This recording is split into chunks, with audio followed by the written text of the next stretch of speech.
Human respiratory system हमें जीने की बहुत इंपॉर्टेंट चीज ऑक्सीजन प्रोवाइड करता है और कार्बन डाइऑक्साइड को बाहर निकाल देता है। सो हेलो डियर स्टूडेंट्स, कैसे हो तुम लोग? I am your teacher Kritika Rathore और आज के इस वीडियो लेक्चर में हम कुछ इंटरेस्टिंग सा पढ़ने वाले हैं। हम पढ़ने वाले हैं class 10 chapter number 5 life processes human respiratory system, types of respiration, breakdown of pyruvate. ठीक है, और इसके 2 वीडियोस अपलोड हो चुकी है, जल्दी से जाके देख लेना, जिसमें मैंने न्यूट्रिशन वाली प्रोसेस और डाइजेस्टिव सिस्टम अच्छे से पढ़ाया है। तो आगे देख लेते हैं रेस्पिरेशन इन ह्यूमन बींग्स। ठीक है, ह्यूमन बींग्स में कैसे क्या रेस्पिरेशन होता है इसको ध्यान से पढ़ते हैं। तो देखो, रेस्पिरेशन मतलब होता है जो भी तुमने खाना खाया है उससे एनर्जी रिलीज करना। वैसे मैंने अभी खाना खाया, ठीक है, तो एनर्जी फूड से एनर्जी को रिलीज करना उसको बोला जाता है रेस्पिरेशन। ठीक है, अब रेस्पिरेशन में ना 2 स्टेप्स होती है। पहला होता है ब्रीथिंग, है ना। तो फर्स्ट होता है गैसियस एक्सचेंज ब्रीथिंग, इसको अपन बोल सकते हैं एक्सटर्नल रेस्पिरेशन, और दूसरा होता है इंटरनल रेस्पिरेशन जिसको अपन बोलते हैं सेल्युलर रेस्पिरेशन। ठीक है, तो एक्सटर्नल रेस्पिरेशन मतलब गैसियस एक्सचेंज में क्या होता है, कुछ नहीं, हम बस सराउंडिंग की एयर ले रहे हैं and that air is rich in oxygen. So मतलब इनहेलेशन मतलब होता है taking in air rich in oxygen, और एक्सहेलेशन मतलब होता है रिलीज ऑफ कार्बन डाइऑक्साइड। ठीक है, release of air rich in carbon dioxide, ऐसा भी बोल सकते हो। तो ब्रीथिंग में intake of oxygen from the atmosphere and release of carbon dioxide, simple. फिर सेलुलर रेस्पिरेशन क्या होता है कि बेटा जब ये जो खाना होता है, खाना क्या होता है, ग्लूकोज। ग्लूकोज जब अपने सेल्स में जाता है, एक सेल्स में जाता है, तो वो ऑक्सीजन के साथ रिएक्ट करता है, कंबाइन करता है, ठीक है, और रिलीज होती है कार्बन डाइऑक्साइड गैस, थोड़ा सा वाटर वेपर और एनर्जी। ठीक है, तो इस फूड से एनर्जी निकालना, इस प्रोसेस को बोला जाता है सेल्युलर रेस्पिरेशन, क्योंकि ये प्रोसेस सेल्स में हो रही है। Breakdown of glucose pathways. ठीक है, अब जो ग्लूकोज होता है ना बेटा, वो हर ऑर्गेनिज्म में अलग अलग तरीके से टूटता है।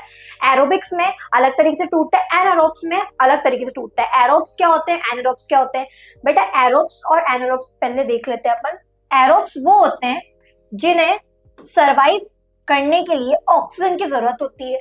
ठीक है, और एनारोब्स वो होते हैं जो बिना ऑक्सीजन के सरवाइव कर लेते हैं, है ना, जो विदाउट द ऑक्सीजन सरवाइव कर सकते हैं, है ना। माइनस लगा देती हूँ, इंटू क्यों लगा दिया, उनको अपन बोलते हैं एनारोब्स। और एरोब्स जिस तरीके का रेस्पिरेशन करते हैं उसको बोलते हैं एरोबिक रेस्पिरेशन। एनारोब्स जिस तरीके का रेस्पिरेशन करते हैं उसको बोलते हैं एनारोबिक रेस्पिरेशन। आया समझ में?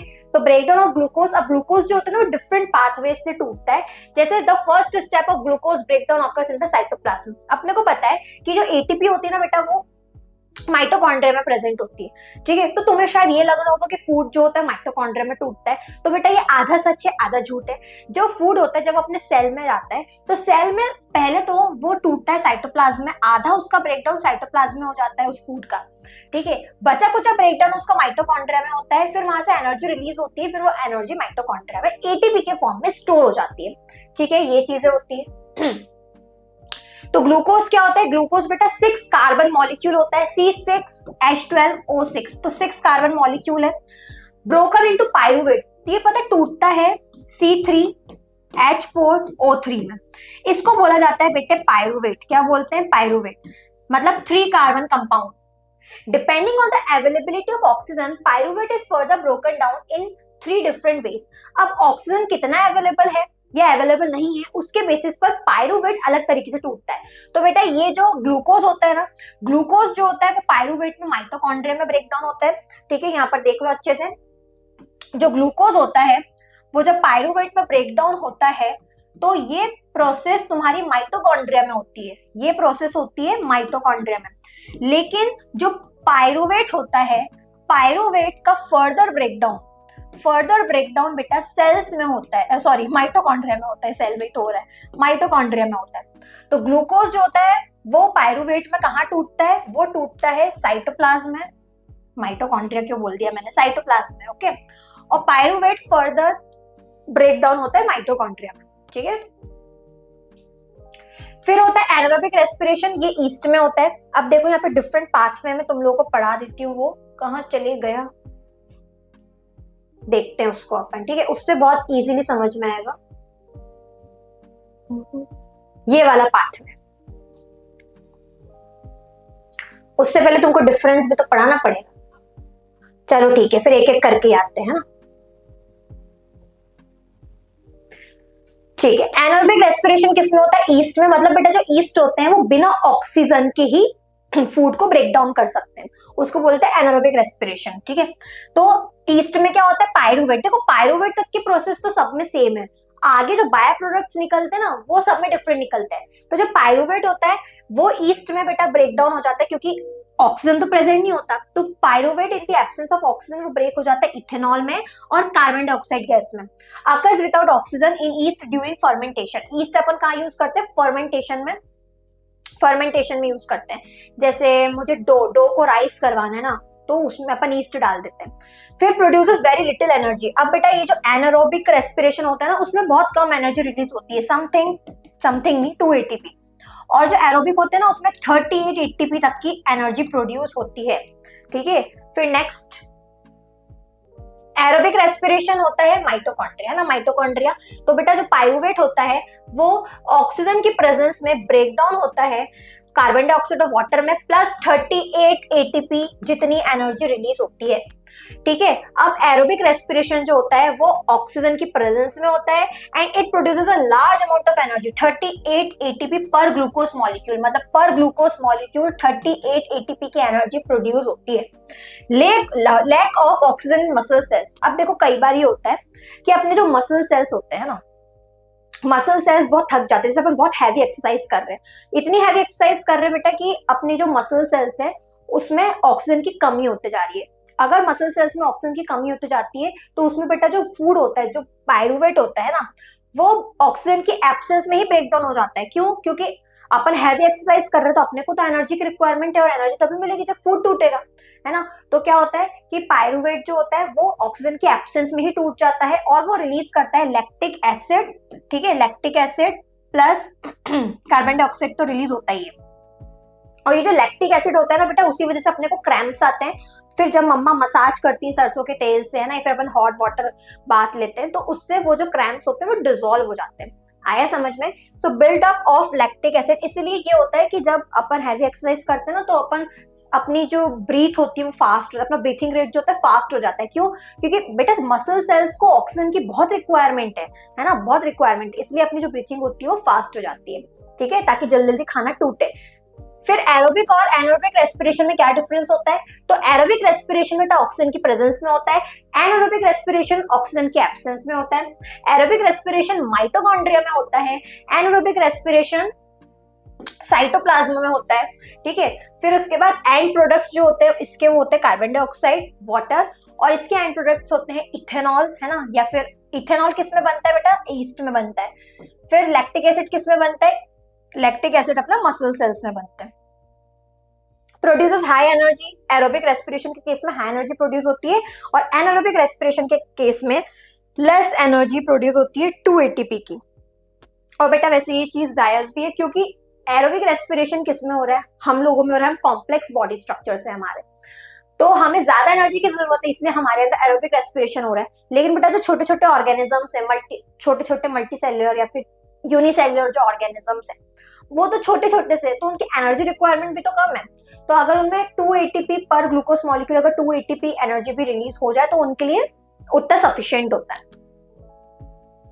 ठीक है, इतना आया समझ में? तो ये चीज याद रखना कि एरोबिक रेस्पिरेशन कहाँ होता है? माइटोकॉन्ड्रिया में होता है, और एनारोबिक रेस्पिरेशन जो होता है वो तो साइटोप्लाज्म में ही पूरा हो जाता है। ठीक है, ये जो अपन ने पाथवे देखा था ये किसका है? एरोबिक का है, और एनारोबिक में तो साइटोप्लाज्म में ही सब कुछ हो जाता है। Next, energy release and ATP। तो energy from respiration is used to make ATP। बेटा जो भी एनर्जी रेस्पिरेशन से रिलीज होती है वो ATP मॉलिक्यूल बनाने में यूज हो जाती है। ATP मतलब एडिनोसिन ट्राइफॉस्फेट। बेटा 3 फॉस्फेट ग्रुप होते हैं। जैसे ही ग्लूकोज बर्न हुआ in the presence of oxygen, उसने रिलीज की एनर्जी, ये जो एनर्जी होती है ना इन फॉस्फेट के बॉन्ड्स के बीच में बैठ जाती है, फॉस्फेट के बॉन्ड के बीच में स्टोर हो जाती है। फिर जैसे मैं बोल रही हूँ या मैं कोई चीज उठा रही हूँ उसके लिए क्या कुछ चाहिए? एनर्जी चाहिए। तो एनर्जी देने के लिए ये जो फॉस्फेट मॉलिक्यूल होता है ना उनमें से एक बॉन्ड ऐसे टूटता है। तो जब बॉन्ड टूटता है तो एनर्जी रिलीज होती है खूब सारी, क्योंकि बॉन्ड बना कब था? जब एनर्जी की वजह से ही बॉन्ड बना था। मतलब बॉन्ड तोड़ोगे तो खूब एनर्जी रिलीज हो जाएगी, उसी एनर्जी की वजह से तुम काम कर पा रहे हो। ठीक है। फिर ये एटीपी से बन जाता है एडीपी, एडेनोसिन डाइफॉस्फेट। क्या बन जाता है? Adenosine diphosphate. ATP is called the energy currency of the cell because it stores and supplies energy wherever needed. ATP को अपन एनर्जी करेंसी बोलते हैं, ठीक है। क्यों? क्योंकि because it stores and supplies energy when ever needed, है ना। जब भी अपने को एनर्जी की जरूरत होती है तो ये एनर्जी स्टोर कर लेता है, फिर उसके बाद अपने को सप्लाई कर देता है। तो अपन फूड लेते हैं तो ये एनर्जी अपने अंदर स्टोर करके रखता है, फिर जब अपने को इसकी जरूरत होती है तो अपन क्या कर लेते हैं? इसको यूज कर लेते हैं, मतलब ये अपने को एनर्जी दे देता है ना। इसलिए अपन इसको क्या बोलते हैं? Energy currency. जैसे करेंसी नहीं होती है ना, जब अपने को पैसा अपन बचा के रखने सेव कर रहे हैं, फिर जब जरूरत होती है तो अपन उसको उस यूज में लाते हैं, खर्च करते हैं, वैसा होता है। So breaking down one ATP molecule releases, जब एक एटीपी का मॉलिक्यूल टूटता है तो 30.5 किलो जूल, है ना, इतनी एनर्जी रिलीज होती है। फिर रेस्पिरेशन है। अब इसमें हो क्या रहा है कि बेटा अपन ने लाइम वाटर लिया टेस्ट ट्यूब में और उसमें से अपन ने से फूंक मारी, है ना। जब अपन उसमें फूंक मारेंगे तो होगा ये, अपन बता रहे हैं कि अपनी जो मतलब एयर है जो अपन एक्सेल करते हैं उसमें कार्बन डाइऑक्साइड प्रेजेंट है ना। To prove that carbon dioxide is present in exhaled air, तो कैसे करते हैं? देखो, कार्बन डाइऑक्साइड को जब भी तुम लाइम वाटर के थ्रू पास कराते हो ना तो लाइम वाटर मिल्की हो जाता है। क्या हो जाता है? मिल्की मिल्की, दूध दूध कलर का हो जाता है। तो तुमने क्या किया? फूंक मार दी, है ना। तुमने फूंक मारी, अगर बेटा ये लाइम वाटर मिल्की हो गया, दूध जैसा हो गया, तो इसका मतलब है कि हाँ, अपने जो एक्सेल्ड एयर है उसमें कार्बन डाइऑक्साइड प्रेजेंट होती है, ठीक है। चलो, यही एक्टिविटी है। ये वाली एक्टिविटी तुम्हें खुद करना है, मुझे बताना है। फिर we have discuss nutrition in organisms. अपन ने न्यूट्रिशन तो एकदम पढ़ लिया था। The food material taken during the process of nutrition is used in cells to provide energy for various life processes. Diverse organisms do this in different ways, है ना। अब बेटा अपने को पता है कि डाइजेशन वाली प्रोसेस मैंने पिछली वीडियो में पढ़ाई थी। डाइजेशन में क्या होता है? अपन फूड को सिंपलेस्ट फॉर्म में कन्वर्ट कर देते हैं। सिंपलेस्ट फॉर्म में कन्वर्ट करने के बाद वो फूड सेल्स तक चले जाता है कि नहीं, उस सेल से फिर एनर्जी रिलीज करी जाती है। लेकिन बेटा डिफरेंट ऑर्गेनिजम्स जो होते हैं वो एनर्जी को डिफरेंट तरीके से रिलीज करते हैं उस फूड में से, ठीक है। तो some use oxygen to break down glucose completely into carbon dioxide and water। जैसे अपन कुछ ऑर्गेनिजम्स होते हैं जो उस ग्लूकोज को डायरेक्टली तोड़ देते हैं और उससे रिलीज होता है फिर कार्बन डाइऑक्साइड और water. Some use other pathways that do not involve oxygen। लेकिन कुछ ऑर्गेनिजम्स होते हैं जैसे ईस्ट होगा या फिर अपने मसल सेल्स हो गए ड्यूरिंग हैवी एक्सरसाइज, वो क्या करते हैं? वो ऑक्सीजन की एब्सेंस में ही उस फूड को ब्रेक डाउन कर लेते हैं और उसमें से एनर्जी निकाल लेते हैं।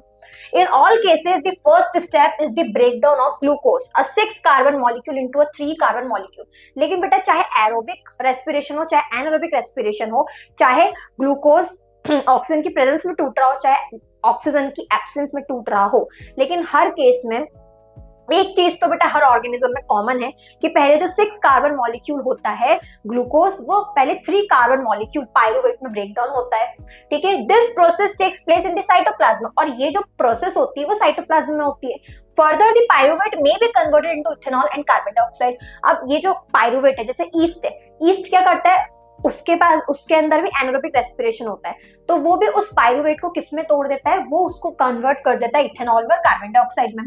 This process takes place in yeast during fermentation, और ये जो प्रोसेस होती है वो तो साइटोप्लाज्म में ही हो जाती है। Since this process takes place in the absence of air, it is called anaerobic respiration. अब क्योंकि ये प्रोसेस ऑक्सीजन की एब्सेंस में हो रही है इसलिए इसको बोला जाता है anaerobic respiration. Breakdown of pyruvate using oxygen takes place in the mitochondria, ठीक है। अगर बेटा पायरुवेट ऑक्सीजन के बिना ब्रेकडाउन हो रहा है तो वो तो साइटोप्लाज्म में ही होता है फिर, लेकिन अगर पायरुवेट ऑक्सीजन की प्रेजेंस में ब्रेकडाउन हो रहा है तो फिर आगे की प्रोसेस माइटोकॉन्ड्रिया में होती है, ठीक है। और वो किसमें होगी? एरोबिक रेस्पिरेशन में होगी। This process breaks up the 3 carbon pyruvate molecule to give 3 molecules of carbon dioxide। अब ये जो पायरुवेट होता है वो टूटता है फर्दर और देता है कार्बन डाइऑक्साइड और वाटर, ठीक है। The other products is water।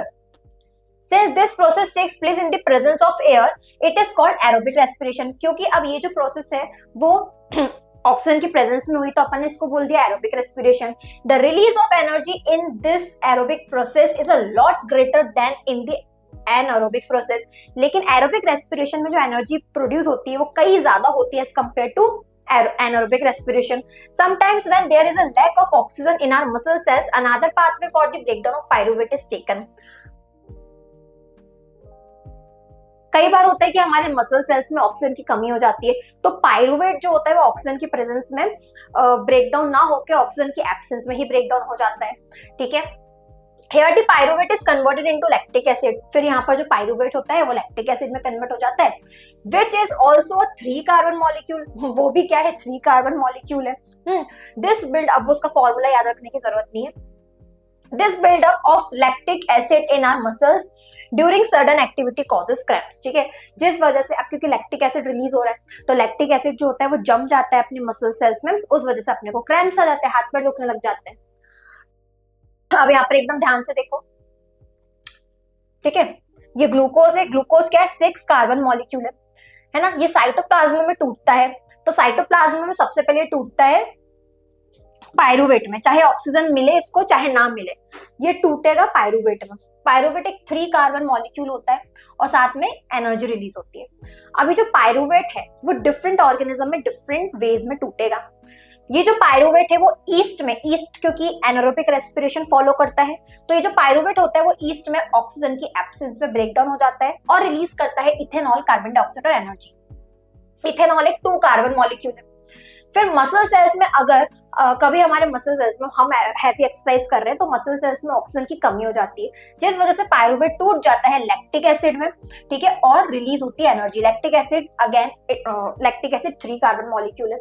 फिर पायरुवेट हमारे अंदर है ना, मतलब एरोबिक रेस्पिरेशन, हम कॉम्प्लेक्स ऑर्गेनिज्म से हमारे अंदर तो एरोबिक रेस्पिरेशन होता है, तो जो पायरुवेट होता है वो ऑक्सीजन की प्रेजेंस में ब्रेकडाउन होता है और ये प्रोसेस हो रही होती है माइटोकॉन्ड्रिया में। ठीक है, तो जो पायरुवेट होता है वो ऑक्सीजन की प्रेजेंस में जब ब्रेकडाउन होता है इन माइटोकॉन्ड्रिया तो रिलीज होता है कार्बन डाइऑक्साइड, वाटर और एनर्जी। ठीक है, the energy release during cellular respiration is immediately used to synthesise a molecule called ATP. अब जो भी एनर्जी रिलीज हुई है उस एनर्जी को स्टोर करना इंपॉर्टेंट है, तो अपन उसको स्टोर कर देते हैं in the form of ATP, which is used to fuel all other activities in the cell, है ना। और उस एटीपी की वजह से ही हम सारी चीजें कर पाते हैं ना, ये हमारे लिए फ्यूल है ना। जैसे फ्यूल से गाड़ी चलती है वैसे बेटा एटीपी एक फ्यूल है जिससे हमारी गाड़ी चलती है, हमारी लाइफ प्रोसेसेस चलती है। In this processes ATP is broken down giving rise to a fixed amount of energy which can drive the endothermic reactions taking place in the cell. ठीक है, तो जब भी हमें देखो एंडोथर्मिक प्रोसेस वो होती है जिसमें एनर्जी दी जाती है। तो रेस्पिरेशन एक एक्सोथर्मिक प्रोसेस है क्योंकि उसमें एनर्जी रिलीज होती है, लेकिन जिसमें एनर्जी देनी पड़ती है उसको क्या बोलते हैं, एंडोथर्मिक प्रोसेस। तो जैसे ही बेटा एटीपी मॉलिक्यूल अपने को, एटीपी के एडेनोसिन ट्राइफॉस्फेट मतलब 3 फॉस्फेट के मॉलिक्यूल है, इनमें एनर्जी स्टोर्ड है। ठीक है, अब जैसे मैं बोल रही हूँ, मैं चल फिर रही हूँ, मैं कुछ भी कर रही हूँ ना, मैं से घूम रही हूँ, कुछ भी कर रही हूँ, तो मुझे एनर्जी चाहिए। तो ये जो फॉस्फेट मॉलिक्यूल होता है, फॉस्फेट ग्रुप के बीच का जो बॉन्ड होता है वो टूट जाता है, तो ये एटीपी कन्वर्ट हो जाती है एडीपी में। ठीक है, और जैसे ये बॉन्ड टूटता है बहुत सारी एनर्जी रिलीज होती है, जिस एनर्जी को मैंने घूमने फिरने में हर चीज में यूज में कर रही हूँ। ठीक है, लेकिन इसको अगेन, इस एडीपी को अगेन अपने को एटीपी में कन्वर्ट करना पड़ेगा। तो उसके लिए क्या होता है, अपन फिर खाना खाते हैं, फिर खाना खाते हैं तो फिर रेस्पिरेशन होता है, फिर उससे एनर्जी प्रोड्यूस होती है। वो जो एनर्जी होती है वो इधर जो पड़ा हुआ फॉस्फेट मॉलिक्यूल होता है, ठीक है, उसको वापस से इस 2 फॉस्फेट ग्रुप में जोड़ देती है, तो एनर्जी वापस से स्टोर हो जाती है इन द फॉर्म ऑफ एटीपी। अब क्योंकि इस प्रोसेस में है ना, मैं एनर्जी दे रही हूँ, इसलिए इसको बोल रहे हैं एंडोथर्मिक रिएक्शन, जिसमें आप एनर्जी दे रहे होते हो। ठीक है, Since the aerobic respiration pathway depends on oxygen, aerobic organisms need to ensure that there is sufficient intake of oxygen. अब क्योंकि aerobic respiration में ऑक्सीजन जरूरी होता है, तो इसलिए जरूरी है कि हम सफिशिएंट इनटेक ले ऑक्सीजन का। We have seen that plants exchange gases through stomata. अपन ने देखा कि प्लांट्स जो होते हैं वो स्टोमेटा के थ्रू गैसेस एक्सचेंज करते हैं। And the large intercellular spaces ensure that all cells are in contact with air.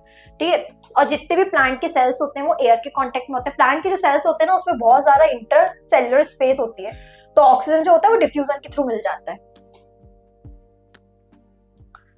Carbon dioxide and oxygen are exchange by diffusion here, बताई दिया मैंने। They can go into cells और away from them and out into the air ना। तो plants में क्या होता है, ये सेल्स हैं वो दूसरे सेल्स को डिफ्यूजन के थ्रू ऑक्सीजन पहुंचा रहे हैं या कार्बन डाइऑक्साइड पहुंचा रहे हैं। ठीक है, या फिर एटमॉस्फेयर से भी वो डायरेक्टली कार्बन डाइऑक्साइड और ऑक्सीजन ले रहे हैं, क्योंकि उनके सेल्स के बीच में बेटा इंटरसेलुलर स्पेसेस अच्छी खासी होती है ना।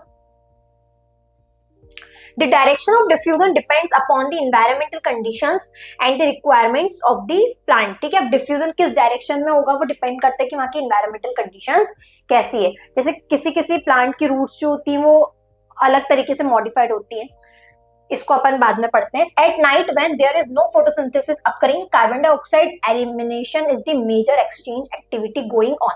अब रात के टाइम पर प्लांट्स क्या करते हैं, देखो डिफ्यूजन का डायरेक्शन क्या होगा. Okay okay, now got it. देखो क्या होता है कि प्लांट्स सुबह रेस्पिरेशन भी करते हैं, डिफ्यूज फोटोसिंथेसिस भी करते हैं. तुम्हें ऐसा लग रहा होगा कि सुबह से फोटोसिंथेसिस होता है, लेकिन बेटा प्लांट्स सुबह रेस्पिरेशन भी करते हैं.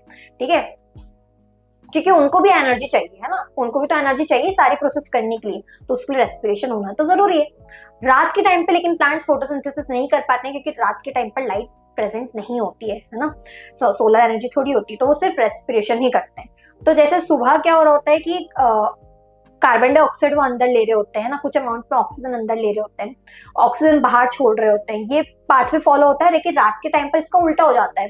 जैसे सुबह CO2 अंदर जा रही होती है ना, तो डिफ्यूजन ऐसा चलता है कि CO2 अंदर जा रही है, डिफ्यूज होते जा रही है, ऑक्सीजन बाहर जाते जा रही है. लेकिन रात के टाइम पर बेटा पाथवे अलग हो जाता है. क्यों? क्योंकि रात के टाइम पे फोटोसिंथेसिस नहीं हो रहा है, तो प्लांट्स ऑक्सीजन अंदर ले रहे हैं, कार्बन डाइऑक्साइड बाहर छोड़ रहे हैं. अब जो लोग तुमको बोलते हैं ना कि रात को पेड़ के नीचे नहीं सोना चाहिए, भूतनी आ जाती है वगैरह वगैरह, वो झूठ होता है. क्योंकि बेटा रात के टाइम प्लांट्स रेस्पिरेशन कर रहे होते हैं, रेस्पिरेशन में कार्बन डाइऑक्साइड रिलीज होती है, और नीम का पेड़ जो होता है बहुत ज्यादा CO2 रिलीज करता है, इसलिए तुम्हारा उसके नीचे दम घुटने लग जाता है. ऐसा नहीं कि चुड़ैल ने आके कुछ कर दिया. ठीक है, तो इसके पीछे साइंस होती है. Instead, oxygen release is the major event at this time. Animals have evolved different organs for the uptake of oxygen from the environment and for getting rid of the carbon dioxide produced. Terrestrial animals can breathe the oxygen in the atmosphere, है ना. But animals, जैसे जो animals बेटा पानी में रहते हैं, पानी में ऑक्सीजन का डिसॉल्विंग रेट बहुत कम होता है ना, और कार्बन डाइऑक्साइड तो हर जगह डिसॉल्व हो जाती है. तो जो एनिमल्स होते हैं जो पानी में रहते हैं, उनको डिसॉल्व्ड ऑक्सीजन लेनी पड़ती है, और इसलिए उनका ब्रीथिंग रेट भी फास्ट होता है, क्योंकि वो जल्दी जल्दी, क्योंकि ऑक्सीजन की अवेलेबिलिटी बहुत कम होती है, वाटर में डिसॉल्विंग रेट बहुत कम होता है ना, सॉल्युबिलिटी कम होती है, तो वो एकदम जल्दी जल्दी जल्दी जल्दी ब्रीथ करते हैं, ताकि जो भी आसपास ऑक्सीजन है उनको जल्दी से मिल जाए. इसलिए एक्वाटिक एनिमल्स का ब्रीथिंग रेट जो होता है वो फास्ट होता है. भाई टेरेस्ट्रियल एनिमल्स, हम तो भाई डायरेक्ट कांटेक्ट में है ऑक्सीजन के, है ना. चलो, respiration in aquatic versus terrestrial मैंने अभी समझाया. Aquatic organism breathe faster because the amount of dissolved oxygen in water is very low compared to oxygen in air. Aquatic organisms जो होते हैं बहुत फास्ट ब्रीथ करते हैं. ऐसा इसलिए होता है क्योंकि बेटा वाटर में जो ऑक्सीजन का डिसॉल्व्ड ऑक्सीजन का जो रेट होता है वो बहुत कम होता है. ठीक है, डिसॉल्व्ड ऑक्सीजन वाटर में बहुत कम होता है. फिर terrestrial organisms have easier access, हमारे पास तो इजियर एक्सेस है. एयर में तो ऑक्सीजन डिसॉल्व होती ही है, as air has higher concentration of oxygen. चलो, in which part of the cell does glycolysis take place. Glycolysis कहाँ होता है? ग्लाइकोलिसिस मतलब होता है ग्लूकोज का टूटना पायरुवेट में. तो ये तो साइटोप्लाज्म में होता है. In aerobic respiration, pyruvate is broken down in mitochondria to release. Aerobic respiration में तो carbon dioxide, water energy. In absence of oxygen, yeast converts pyruvate into. Yeast क्या रिलीज करता है? Ethanol plus carbon dioxide. Which organelle is called the power of the cell? ये तो 9th का मैंने लगा दिया कि तुम्हें याद है बेटा, तुम्हारी ताजा हो जाए. A student performed vigorous exercise and complained of muscle cramps. Why does this happen? क्यों हुआ कि मसल क्रैम्प्स क्यों हो गए? क्योंकि लैक्टिक एसिड फॉर्म हुआ है ना, जो मसल्स थी ऑक्सीजन के एब्सेंस में ही उसने फूड को ब्रेक डाउन कर दिया, है ना. फिर suggest a way to get relief, तो तुम हॉट बाथ ले सकते हो या मसाज कर सकते हो. Write the 3 pathways of pyruvate break down in different conditions. ये आंसर ये तो अपन ने अभी देखा है. कितनी एटीपी मॉलिक्यूल्स फॉर्म होती हैं जब एक ग्लूकोज मॉलिक्यूल कंप्लीटली ऑक्सीडाइज होता है? कंप्लीटली ऑक्सीडाइज हो रहा है, ऑक्सीडेशन मतलब होता है ऑक्सीजन की प्रेजेंस में ब्रेक डाउन होना. तो 38 एटीपीज, 38 होता है, 36 पे लिखा हुआ है.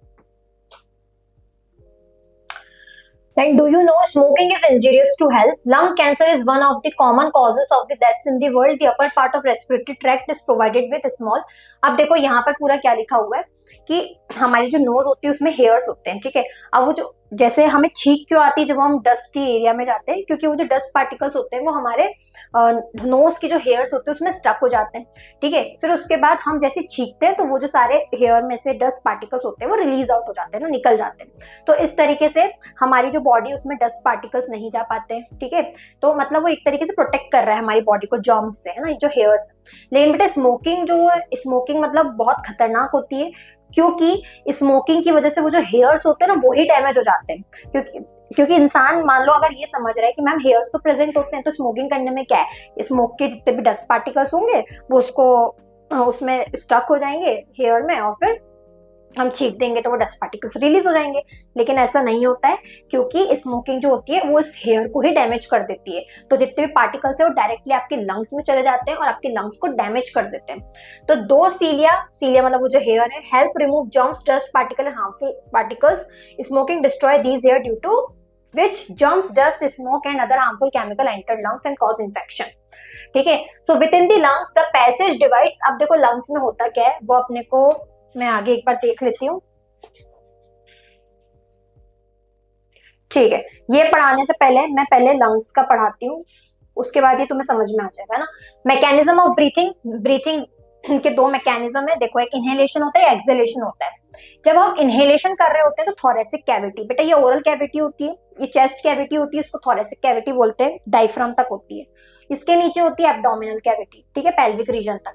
तो होता है ये इनहेलेशन में जो थोरेसिक कैविटी होती है वो एक्सपैंड करती है। जब हम इनहेल कर रहे होते हैं तो लंग्स पूरा एक्सपैंड कर रहे हैं ताकि ज्यादा से ज्यादा एयर वो अंदर ले सके, ओके।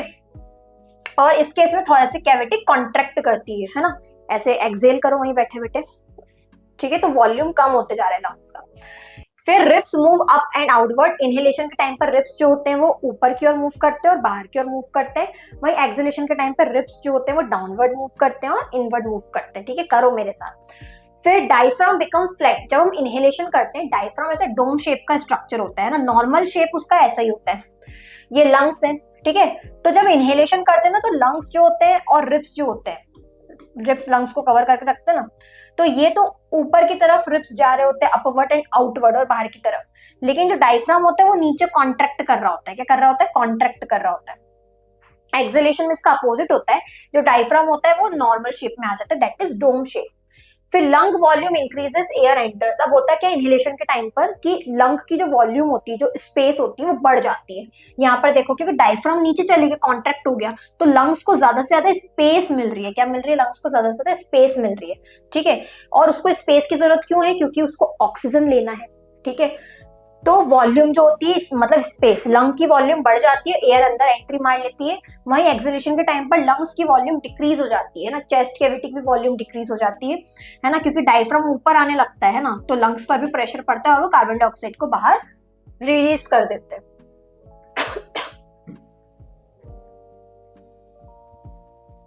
Exchange of gases. अब ये गैसेस एक्सचेंज कैसे होता है इसको मैं एक डायग्राम के थ्रू समझाती हूँ।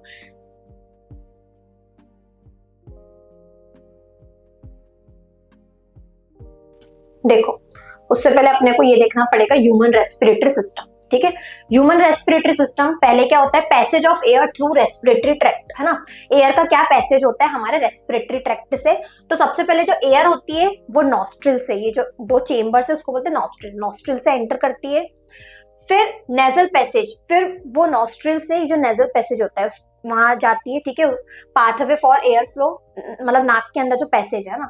फिर उसके बाद नेजल कैविटी, नेजल कैविटी ये जो अपनी कैविटी है उसमें बहुत सारे हेयर है, म्यूकस है ताकि डस्ट पार्टिकल चिपक जाए, ठीक है, और मॉइस्चर मेंटेन रहे। Worms, moistures and filters air, जो भी बेटा एयर अपन ले रहे होते हैं, है ना, ये उसको क्या कर देती है? थोड़ा सा मॉइस्चर कर देती है ना, मॉइस्चर वाली कर देती है।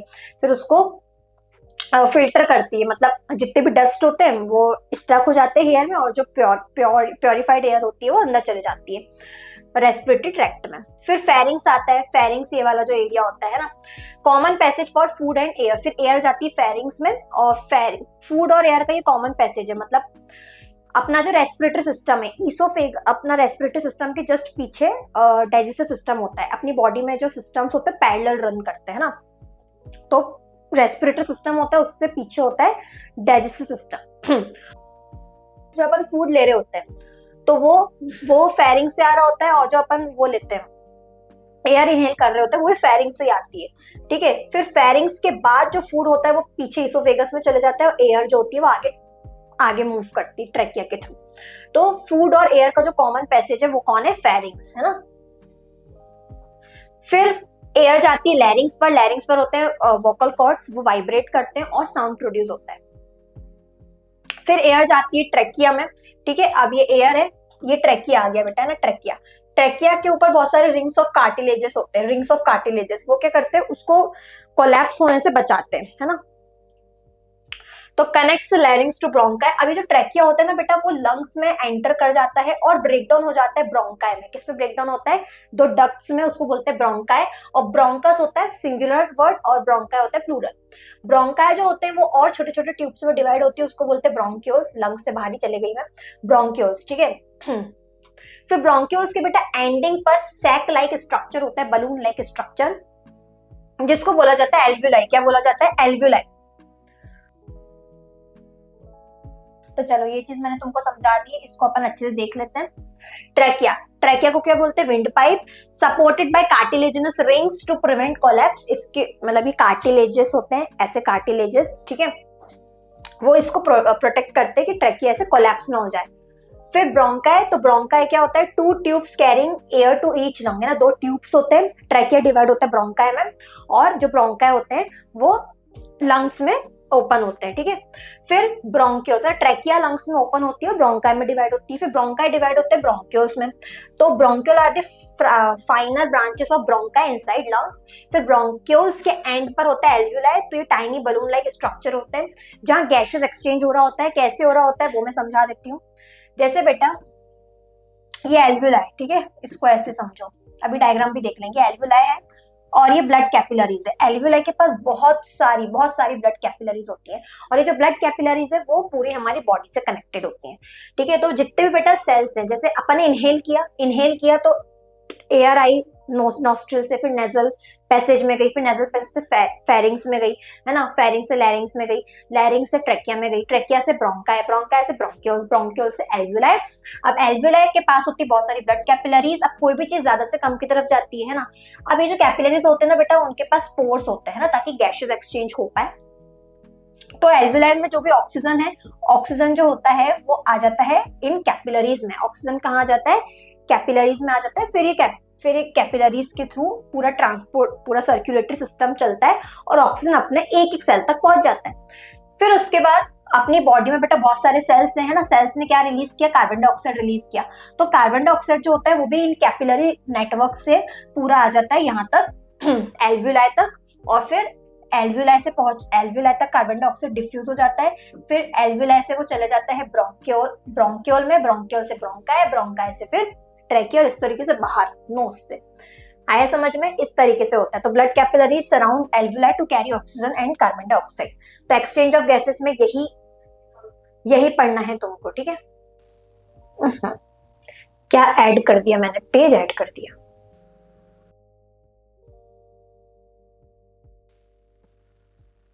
तो देखो यहाँ पर उसका डायग्राम दिया हुआ है, डायग्राम से भी अच्छे समझ लेते हैं कि एयर बेटा पहले नॉस्ट्रिल से आई, नॉस्ट्रिल से नेजल पैसेज में गई, नेजल पैसेज से फेरिंग्स में गई, ये पूरा फेरिंग्स वाला एरिया है, ठीक है ये। फिर यहाँ से वो लैरिंग्स पर गई, फिर लैरिंग्स जो हुआ वो लैरिंग्स ओपन हुआ ट्रैकिया में, ठीक है। ट्रैकिया लंग्स में आने के बाद ना, ट्रैकिया लंग्स में नहीं होता है, ट्रैकिया है। फिर ट्रैकिया डिवाइड हुआ ब्रोंकाई में, तो लंग्स के अंदर ब्रोंकाई होता है, ठीक है। ट्रैकिया लंग्स के बाहर तक होता है। तो ट्रैकिया जो होता है वो लंग्स में एंटर करता है और ओपन हो जाता है ब्रोंकाई में। ब्रोंकाई ओपन होता है ब्रोंक्यूल्स में। ब्रोंक्यूल्स के एंड पर होते हैं एल्व्यूलर सैक, और इसमें एल्व्यूलर सैक जो होता है उसमें बहुत सारी ब्लड कैपिलरीज प्रेजेंट होती हैं, ठीक है। तो अपन ने क्या क्या पढ़ लिया और अपने को क्या क्या पढ़ना है वो मैं एक बार देख लेती हूँ, ठीक है। एक्सचेंज ऑफ गैसेस मैंने ये भी पढ़ाई दिया है। Oxygen from alveoli diffusion into blood capillaries and binds with haemoglobin in RBCs. जो ऑक्सीजन होती है वो एल्वियोलाई से बेटा ब्लड कैपिलरीज में डिफ्यूज हो जाती है, ठीक है, ब्लड कैपिलरीज में डिफ्यूज हो जाती है, और ब्लड कैपिलरीज में होते हैं आरबीसीज, आरबीसीज में होते हैं हीमोग्लोबिन। तो ये हीमोग्लोबिन से ऑक्सीजन बाइंड कर लेता है और बना लेता है ऑक्सी हीमोग्लोबिन। क्या बना लेता है? Oxy haemoglobin. Blood transports oxygen to tissues. फिर ये जो ऑक्सीजन होता है वो टिश्यूज में ट्रांसपोर्ट हो जाता है, where it is release for cellular respiration. फिर सेल्स रेस्पिरेशन करते हैं, ठीक है। फिर कार्बन डाइऑक्साइड होती है वो सेल्स प्रोड्यूस करते हैं, वो वापस से ब्लड में डिफ्यूज हो जाती है and carried back to alveoli, alveoli में आ जाती है। फिर एल्वियोलाई से ब्रोंक्यूल्स, ब्रोंक्यूल से ब्रोंकाई, ठीक है, ब्रोंकाई से ट्रैकिया, ट्रैकिया से nasal larynx, pharynx, nasal cavity and then बाहर नॉस्ट्रिल्स के थ्रू।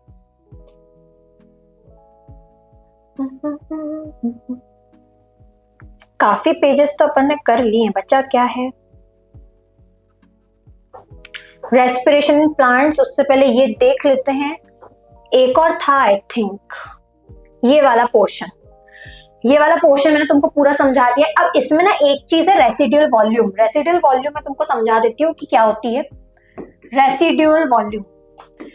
बेटा रेसिड्यूअल वॉल्यूम वो वॉल्यूम होती है जब अपन ने, तुम एक बार कोशिश करो पूरे तरीके से एक्सेल करो एकदम, ठीक है, पूरे तरीके से एक्सेल कर दो कि कोई एयर नहीं बचे, तुमको ऐसा लगे कोई एयर बची नहीं है मेरे लंग्स में, तो बेटा वो मिनिमम एयर जो लेकिन तब भी अपने लंग्स में एयर है ना, जो मिनिमम एयर जो अपने लंग्स हमेशा मेंटेन करके रखता है ताकि अपने लंग्स कोलैप्स ना हो जाए, आपस में से चिपक ना जाए, ठीक है, तो उसको बोला जाता है रेसिड्यूअल वॉल्यूम, है ना। तो जो मिनिमम वॉल्यूम होती है या फिर जो वॉल्यूम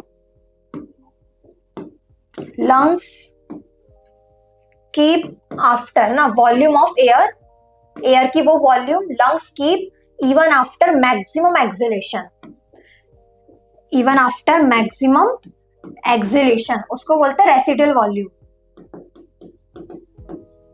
ठीक है। तो उस पेज में वो चीज काम की थी।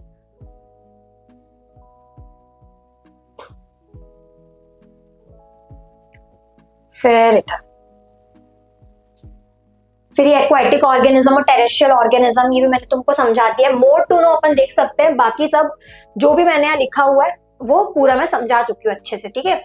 फिर यूजिंग टोबैको डायरेक्टली और any product of tobacco in the form of cigarettes, bidis, हुक्का, गुटखा एक्सेट्रा। जैसे अगर अपन टोबैको को लेते हैं, ये तो डायरेक्टली कोई ऐसे ऐसे करके मुझे टोबैको लेता है ना, सस्ते नशे तुम्हारी क्लास में भी घूमते होंगे क्या पता, ठीक है, और या फिर कोई टोबैको को सिगरेट्स के फॉर्म में लेता है, इन सब के फॉर्म में लेता है, तो बहुत हार्मफुल है।